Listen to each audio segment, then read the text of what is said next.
오늘 본문 말씀을 보면은 므낫세가 환난을 당하여 하나님 앞에 기도하고 그 기도가 응답되므로 이 므낫세가 다시금 돌아와서 왕이 되고 그리고 여호와를 알게 되었다는 것이죠. 여호와께서 바로 하나님이신 줄 그는 비로소 알았다고 그렇게 말씀합니다. 이 말씀을 보면서 우리는 제목이 있는 대로 환난이 축복으로, 이 므낫세에게는 이 환난이 축복이 되었다는 것이죠. 그래서 사람들은 이야기합니다. 믿음의 사람들 중에는 환난은 변장하고 오는 축복이다, 환난 속에 복이 있다, 그렇게 이야기합니다. 시편 119편 67절에 보면은 고난당하기 전에는 내가 그릇 행하였더니 이제는 주의 말씀을 지키나이다. 이 시편 기자는 고난당하기 전에는 그릇 행하였다. 그런데 고난당한 후부터는 이젠 주의 말씀을 지키게 되었다는 것이죠. 무슨 말이겠습니까? 환난이 그에게는 복이 되었다는 것이죠. 그래서 시편 119편 71절에는 고난당한 것이 내게 유익이라, 이로 말미암아 내가 주의 율례를 배우게 되었나이다. 고난당한 것이 내게 유익이라, 그는 그렇게 고백합니다. 왜? 이 고난이 내가 하나님의 그 율례를 배우게 되었기 때문이다. 쉽게 말해서 이제는 환난당하고 고난당한 것이 내게 복이 되었다는 그 말씀이죠. 고린도전서 11장 32절에 바울 사도는 이렇게 고린도 교회 성도들에게 교훈하고 있습니다. 우리가 판단받는 것은 주께 징계를 받는 것이니 이는 우리로 세상과 함께 정죄함을 받지 않게 하려 하심이라. 우리가 세상 사람들에게 판단을 받고 또는 주님께 징계를 받고 또는 세상 사람들이 환난을 당하는 이 모든 것들은 우리에게 복이라는 것입니다. 왜? 우리로 세상과 함께 정죄함을 받지 않게 하려 하심이라. 세상과 더불어 정죄받아서 멸망에 이르지 않게 하기 위해서 우리가 세상의 판단을 받고 또는 잘못할 때마다 주님께 징계를 받게 되었다는 것이죠.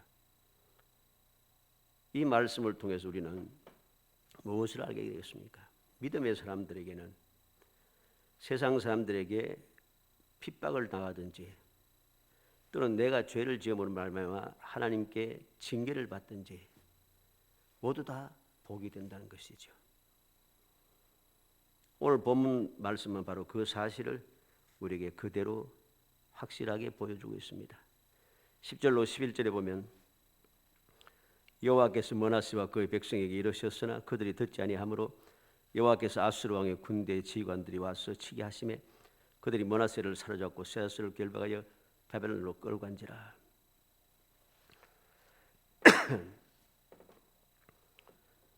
하나님 여호와께서 므낫세와 유다의 백성들에게 그들이 죄를 짓고 잘못하는 것을 보면서 선지자를 통해서 말씀을 해 주었습니다. 책망도 하고 징계도 하고 경고도 하고 교훈도 주고. 그런데 그들이 듣지 않았다. 듣지 않으므로 하나님께서 아수르 왕의 군대를 보내어서 므낫세가 사로잡혀 바벨론으로 끌려가게 되었다. 이렇게 환난을 당했다는 것입니다. 오늘 이 말씀을 통해서 우리는 환난이 어떻게 축복이 되었는가, 간단한 말씀입니다만 그 내용 말씀을 우리가 다시 한번 상기하면서 묵상하면서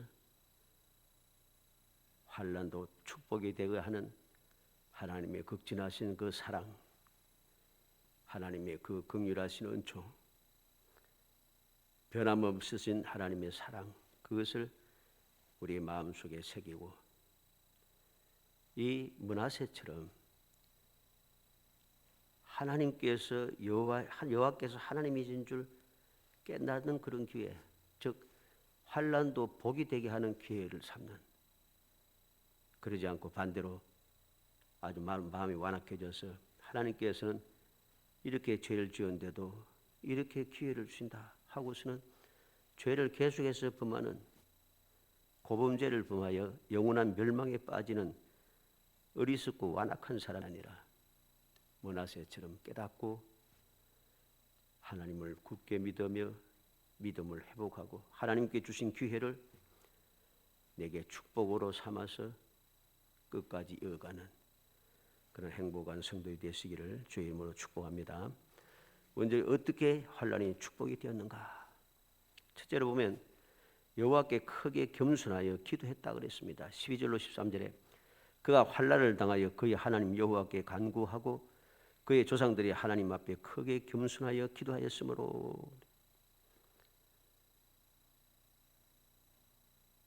므낫세는 왜 환난이 축복이 되게 했는가? 크게 겸손하여 기도했다는 것이죠. 환난을 당해서 하나님 여호와께 간구를 하는데 어떻게 간구했는가? 하나님 앞에 크게 겸손하여 기도하였으므로 그렇게 이야기합니다. 우리는 항상 기억해야 됩니다. 환난을 만났을 때에 내가 어떠한 기도를 드려야 하는가? 일반적으로 사람들은 환난을 만나고 난 만나면 기도를 하는데 평상시에는 뭐 기도 잘 안 하다가 환난을 만나고 문제가 생기면 기도를 하는데 주여 이 문제를 해결해 주옵소서. 막 10중 8구는 이렇게 기도합니다. 그리고 또 이렇게 기도하는 사람들이 10중 8구는 또 응답을 받지 못합니다.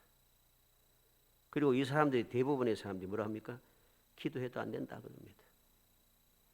왜 그럴까요? 그 기도가 잘못된 것이죠. 무엇이 잘못되었습니까? 므낫세는 어떻게 했습니까? 하나님 앞에 크게 겸손하여 기도하였으므로. 이 말이 무슨 말이겠습니까? 회개가 필요하다는 것입니다. 왜 환난을 당했는가? 환난을 당한 이유를 깨닫고 하나님 앞에 회개하고 돌이켜야 한다는 것이죠. 크게 겸손하여 져야 한다는 것입니다. 그렇게 하고 기도해야지 그 기도가 응답이 되는 것이죠. 대부분의 사람들이 환난을 만나고 여러 가지 문제가 발생했을 때에 그 문제가 왜 생겼는지 어떻게 환난을 당하게 되었는지 원인을 생각하고 하나님 앞에 겸손하게 회개하고 돌이키지 아니하고 그냥 하나님께서 이 문제를 해결해 주옵소서 이렇게만 기도합니다. 전혀 회개할 생각이 없는 거죠. 내 잘못을 전혀 깨닫지 못하고 내 잘못을 인정하지 않는다는 것입니다. 하나님은 내가 어려움을 당했을 때 내가 어떻게 살아가든지 상관없이 내가 기도하면 말씀대로 기도하면 들어주겠다 했으니까 무조건 들어줘야 된다. 마치 하나님을 내 마음대로 좌지우지하는 내가 필요할 때 사용해 먹는 그러한 하나님으로 착각을 하고 있는 거죠. 이건 겸손한 게 아니라 교만한 겁니다. 이러한 오만 불순함은 멸망에 도달하게 되는 것이죠. 대부분의 많은 교인들이 바로 그렇게 기도합니다. 언제든지 내가 기도하면 된다. 또 기도하면 들어주겠다 했기 때문에 내가 기도하면 들어주실 수밖에 없게 돼 있어. 얼마나 이게 오만한 생각입니까? 얼마나 교만한 생각인 걸 알지. 이건 큰 죄악입니다. 이 죄악을 깨닫지 못하는 거죠. 근데 므낫세는 그렇지 않았습니다. 이 므낫세는 그렇지 않고 하나님 앞에 크게 겸손했다. 내가 얼마나 지금 잘못했는지, 얼마나 어리석었는지, 얼마나 미련했는지, 얼마나 완악했는지 그는 깨닫고 하나님 앞에 크게 겸손하여 줬습니다. 크게 겸손하고 그리고 그는 회개한 것이죠. 그리고 난 다음에 그는 기도한 것입니다. 그랬더니 하나님이 그의 기도를 받으시며 그의 간구를 들으시사 이리 나옵니다. 기도가 그냥 응답된 게 아니에요. 크게 겸손하게 하여 기도한 결과인 것이죠. 두 번째로 어떻게 환난이 축복이 되었는가? 하나님께서 기도를 들으셨다. 당연한 이야기 같지만 이건 당연한 이야기가 아닙니다. 하나님께서 기도를 들으셨다. 13절에 뭐라 했습니까? 기도하였으므로 하나님이 그의 기도를 받으시며 그의 간구를 들으시사 그가 예루살렘에 돌아와서 다시 왕위에 앉게 하시매 므낫세가 거제서야 여호와께서 하나님이신 줄 알았더라. 하나님께서 므낫세의 기도를 들어주셨다는 것이죠. 어떻게 들으셨는가? 기도를 받으시며, 기도를 받으셨다는 말은 기도에 귀를 기울이셨다 하는 겁니다. 왜 기도에 귀를 기울였습니까? 하나님께 이사야 선지자를 통해 뭐라고 했습니까? 하나님 우리의 기도를 듣지 않고 아는 채 또 알아주신다. 그래서 하나님 뭐라고 했어요? 너와 나 사이에 죄악이 가로막혀 있다는 것이죠. 죄악이 가로막혀서 아무리 부르짖어도 하나님께 도달하지 않는다는 것이죠. 하나님께서 막으셔서 기도를 듣지 않으시게 했다는 것입니다. 그런데 기도를 받으셨다. 즉 기도에 귀를 기울이셨다. 이 말은 무슨 말입니까? 앞서 우리가 보았듯이 12절 하반절에 보았듯이 하나님 앞에 크게 겸손하여, 그가 크게 겸손하여 회개함으로 하나님과 므낫세 사이에 가로막혀 있던 죄가 장벽이 무너진 것이죠. 그래서 기도를 받으시게 된 것입니다. 그러면 또 어떻게 들으셨습니까? 그의 간구를 들으시사 했습니다. 간구를 들으시사 이 말은 간청에 동의하셨다 이 말입니다. 회개하며 기도한 그 기도, 간절한 기도, 이렇게 이루어 주옵소서, 용서하시고 회복시켜 주옵소서 하는 그 기도, 간절히 기도하는 그 청원의 기도에 내가 동의한다, 내가 들어주겠다 이 말이죠. 간구를 들으셨다. 그리고 어떻게 들으셨습니까? 그가 예루살렘에 돌아와서 다시 왕위에 앉게 하심에 다시 왕위에 앉게 하셨다. 회복시켜 주셨다는 것이죠. 이렇게 하나님께서는 기도를 이렇게 응답해 주었습니다. 기도에 귀를 기울여 주시고 그의 간청에 동의하여 주시고 다시금 왕위에 돌아와서 다시 왕위를 앉게 하셨다. 모든 것을 다시금 회복시켜 주셨다는 것이죠. 이렇게 환난이 축복이 되었습니다. 하나님께서 기도를 들으심으로 우리는 어떻게 환난을 축복으로 만들 수 있겠습니까? 하나님께서 들으시는 기도를 해야 하는 것이죠. 하나님께서 귀를 기울이시고 하나님께서 동의하시는, 그리고 하나님께서 회복시켜 주시는 그러한 기도를 우리가 해야 한다는 것입니다. 그래야만이 환난이 축복으로 변한다는 것이죠. 마지막으로 어떻게 환난이 축복이 되었는가? 므낫세의 회개와 기도 그리고 믿음이 진실하였다는 것이죠. 15절로 16절에 보면 이방 신들과 여호와의 전에 우상을 제거하며 여호와의 전에 건축한 산에서와 예루살렘에 쌓은 모든 제단들을 다 성 밖에 던지고 여호와의 제단을 보수하고 화목제와 감사제를 그 제단 위에 드리고 유다를 명령하여 이스라엘 하나님 여호와를 섬기라 하며 그랬습니다. 므낫세가 크게 겸손하여 기도하고 하나님께 기도의 응답을 받고 나서 그가 한 일이 무엇인가? 그제서야 여호와께서 하나님이신 줄 알았더라 하고 끝난 게 아닙니다.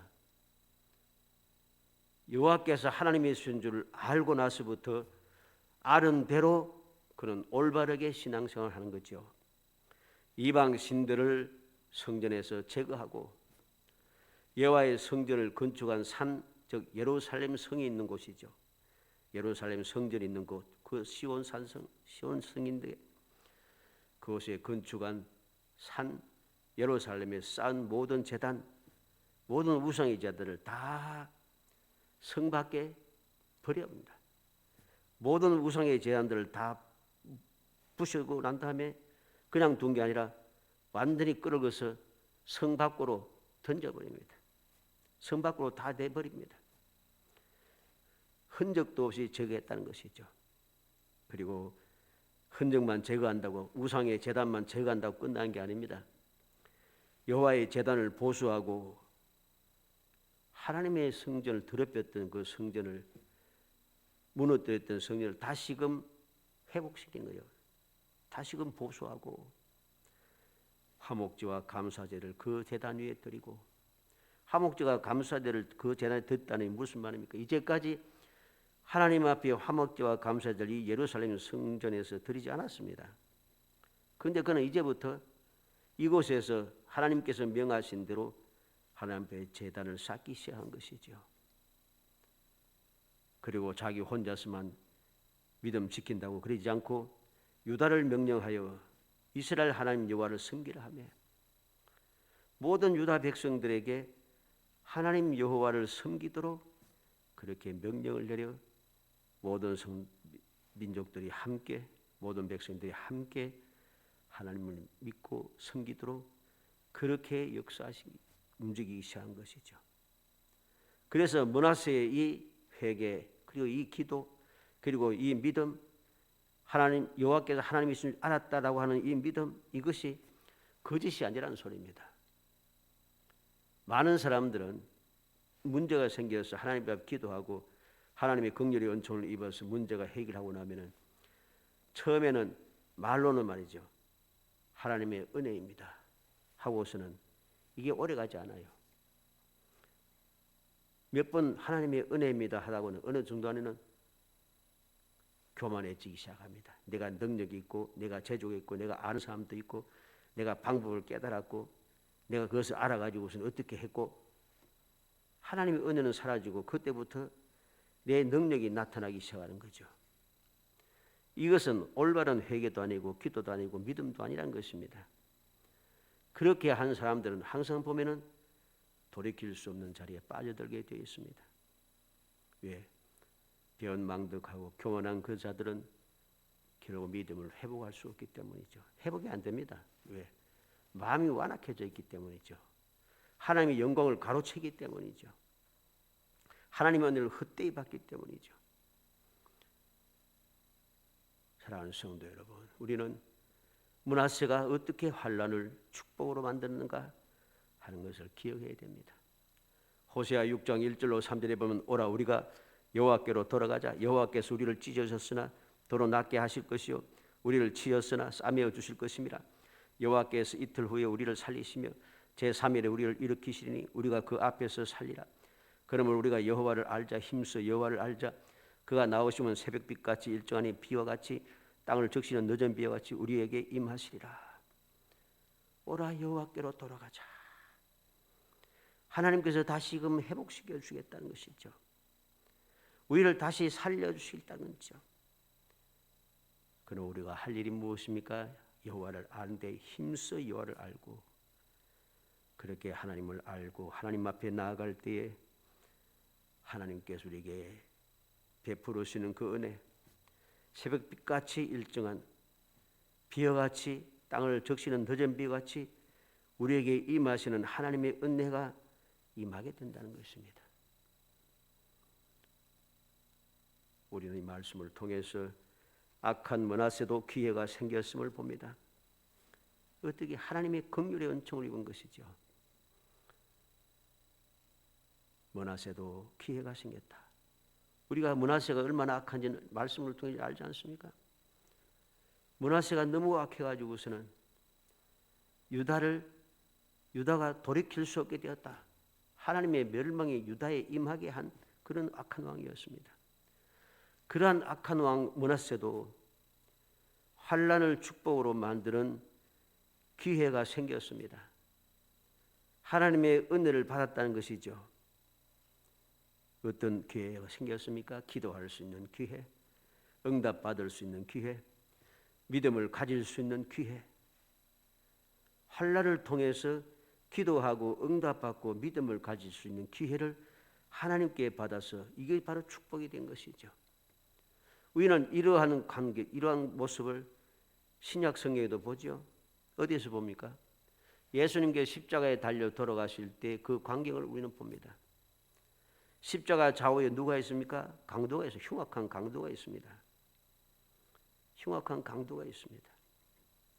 근데 두 강도가 있는데 처음에는 두 강도가 다 욕을 했어요. 마태복음 27장 44절에 보면 함께 십자가에 못 박힌 강도들도 이와 같이 욕하더라.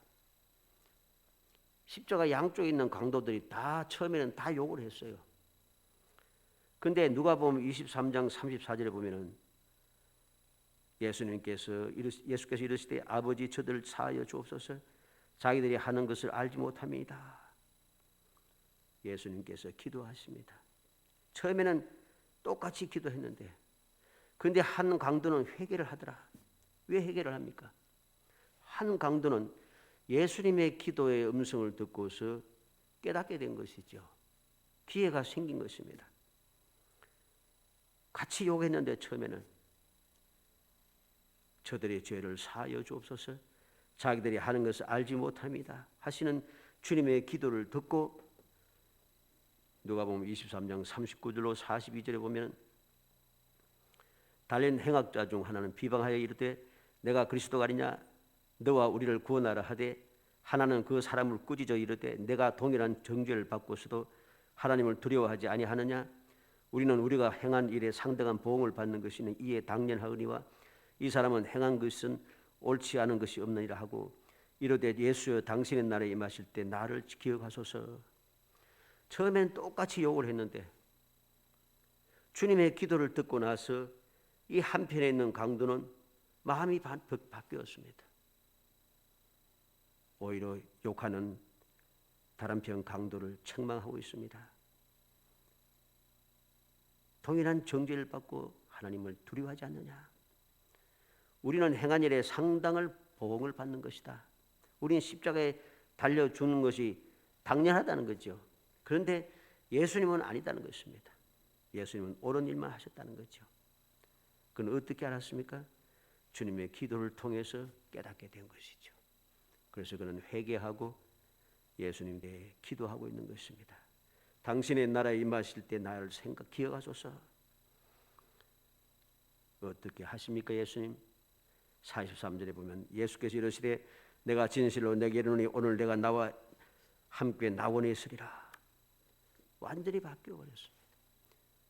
똑같이 십자가에 달려 있지만은, 처음에는 똑같이 욕을 했지만은 주님을 통하여 깨닫고 회개한 한편 강도는 주님의 은혜를 입게 되었습니다. 얼마나 놀라운 축복이고 얼마나 놀라운 기회입니까? 십자가에 달렸으니까 이제는 죽는 것밖에 안 남았어요. 십자가에 달렸던 사람을 산채로 다시 내려서 죄를 용서받게 하는 그런 건 없습니다. 일단 십자가에 박히면 끝입니다. 기회가 완전히 사라진 그 사람인데, 그런데 이 죽을 수밖에 없고 반드시 죽고 끝장날 수밖에 없는 이 한편 강도는 그럼에도 불구하고 기회를 잡았다는 것이죠. 주님의 음성을 듣고 기도를 듣고 기회를 붙잡고 나를 생각하소서, 나를 기억해 주소서, 나를 구원해 주소서, 나를 지금 십자가에 내려주소서. 한편 강도처럼 십자가 아래에서 주님을 욕하고 조롱하는 그러한 모든 대제사장들과 장로들과 바리새인들하고 그런 악한 사람들 말과 달리 그들은 계속 주님을 욕했잖아요. 나를 기억해 주소서. 주님께서는 나와 함께, 오늘 나와 함께 낙원에 있으리라. 로마서 5장 3절로 4절에 다만 이뿐 아니라 우리가 환난 중에도 즐거워하나니 이는 환난은 인내를, 인내는 연단은 소망을 이루는 줄 알미로다. 바울 사도는 환난 중에도 즐거워한다 합니다. 왜? 환난은 우리에게 인내를 주고 인내는 우리에게 연단을 받게 하고 연단은 우리에게 소망을 주는 것, 즉 약속하는 것이 이루어진다는 것입니다. 이 놀라운 사실을 깨닫게 되니 그는 하나님 앞에 감사하고 있는 것이죠. 사랑하는 성도 여러분, 우리는 환난이 축복으로 바뀌어지는 이 놀라운 기적을 우리는 마음에 새겨야 할 것입니다. 그리고 이 기회가 왔을 때에 이 기회를 헛되이 낭비해서는 안 됩니다. 문하세는 이 딱 한 번의 기회를 내 것으로 잘 만들었습니다. 자기 마음대로 예루살렘에서 유다의 왕으로서 하고 싶은 대로 쫙 다 했는데 하고 싶은 대로 안 되는 게 생겼다는 거죠. 그게 환난이죠. 그런데 할 수 없는 그 문제가 생겼을 때 그는 비로소 깨닫고 하나님 앞에 크게 겸손하여 기도하고 하나님께 응답을 받고 다시금 회복되어 왕이 되었다는 것이죠. 이 기회를 절대적인 기회를 놓치지 않고 내 것으로 만들었습니다. 이 환난을 축복의 기회로 만들었습니다. 십자가 한편에는 강도처럼 한순간에 돌이킬 수 없는 그 순간에 기회를 잡고 주님과 함께 낙원에 있게 되었습니다. 우리도 바로 이러한 믿음의 사람이 되어야 됩니다. 이러한 약속의 말씀을 믿고 주님께서 우리에게 보여주시는 이 기회의 놀라운 은혜, 기적의 역사를 우리가 마음에 새기고 항상 우리에게 주어진 이 기회를 절대로 그냥 놓쳐서 넘어가게 해서는 안 됩니다. 기회는 항상 있는 게 아니에요. 사람들은 기회가 많은 줄 자꾸만 착각을 합니다. 주님께서 오실 때까지 기회가 아직 남았다. 자꾸만 그런 생각을 합니다. 이게 굉장히 무서운 생각이에요. 왜냐하면 기회가 아주 있다고 생각하기 때문에 주님께서 내게 주신 그 기회를 마지막 기회인 줄 깨닫지 못하고 앞으로도 기회가 있다고 자꾸만 착각을 하는 거예요. 마귀가 바로 그렇게 우리를 착각하게 만드는 거죠. 유혹하고 마귀의 앞잡이들을 통해서 우리를 미혹을 하는 것입니다. 기회가 있다고. 마치 하와에게 안 죽는다, 따먹으면 하나님과 같아진다, 그렇게 유혹하듯이. 그리고 딱 보니까 정말로 하나님과 같아질 것 같은 것, 그런 미혹함이 들어왔습니다. 우리는 그런 어리석은 사람이 되어서는 안 됩니다. 기회가 자꾸 있는 게 아니에요. 기회가 많은 것은 기회라고 하지 않습니다. 그게 극히 드물기 때문에 그걸 기회라고 하는 거예요. 그래서 세상 사람들이 뭐라 합니까? 사람이 일생 살아가면서 딱 3번 기회가 있다면 그렇게 이야기합니다. 3번 기회가 뭔지 모르겠습니다만은 그만큼 세상 사람도 기회가 많지 않다는 걸, 일생을 살아가면서 기회가 딱 3번밖에 없다고 할 정도로 기회가 많지 않아요. 기회가 많으면 그게 기회가 아닙니다. 하나님께서 내게 주시는 기회를 소중하게 여기고 그 기회를 내 것 축복으로 만들 줄 아는 사람이 되어야 됩니다.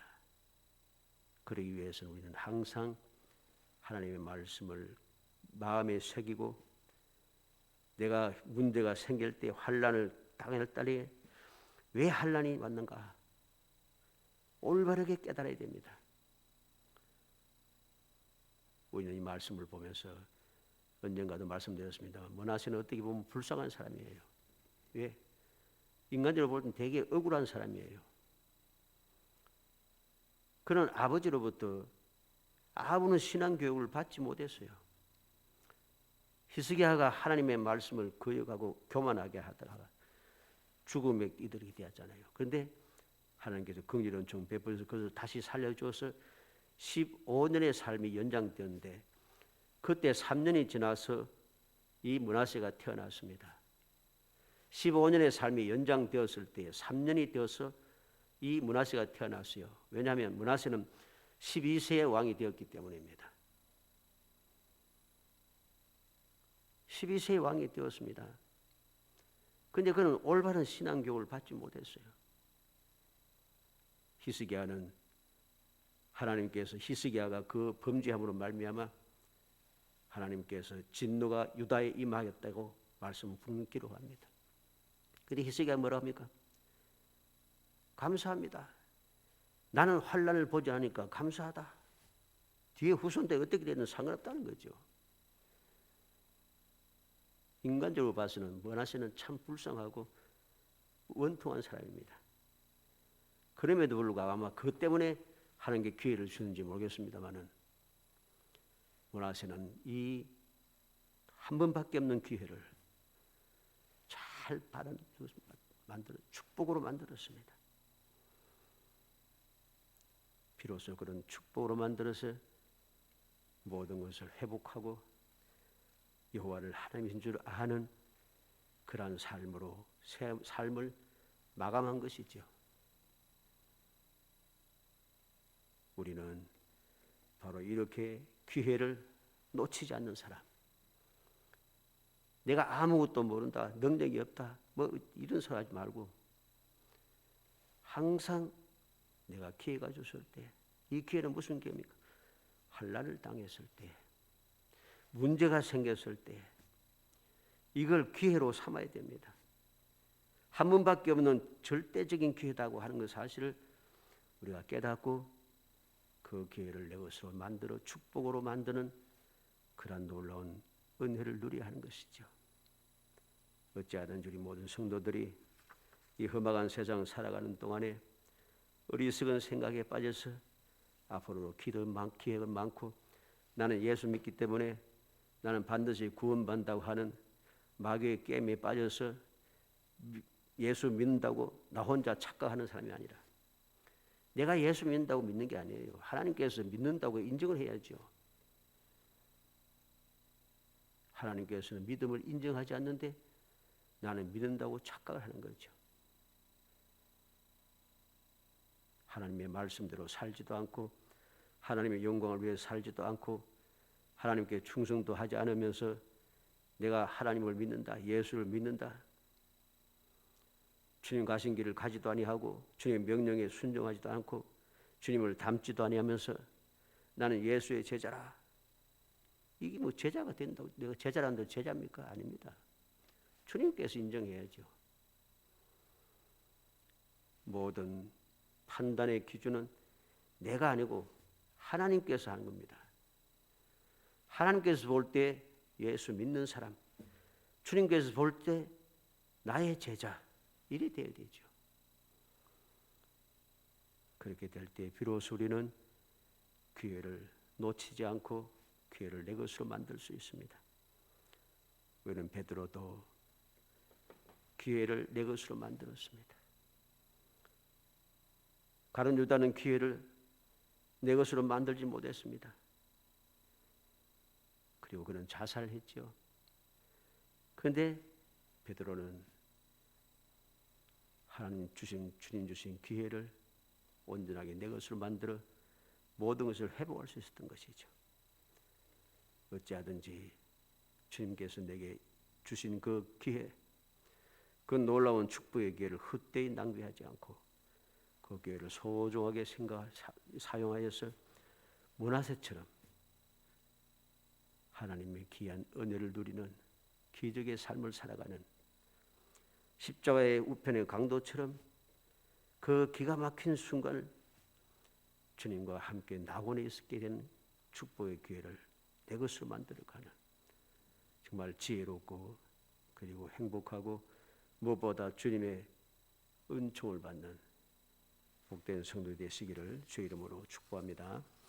은혜 감사합니다. 사랑하여 주셔서 택하여 주시고 택한 저희들 하여금 주님의 그 은혜를 기억하게 하시고 내가 환난을 당할 때, 문제가 생겼을 때 그 기회를 헛되이 낭비하지 않고 그 기회를 좋게 사용하여 축복의 기회로 만들어가는 지혜로움을 저희에게 더하여 주시고 믿음을 더하여 주시기 원합니다.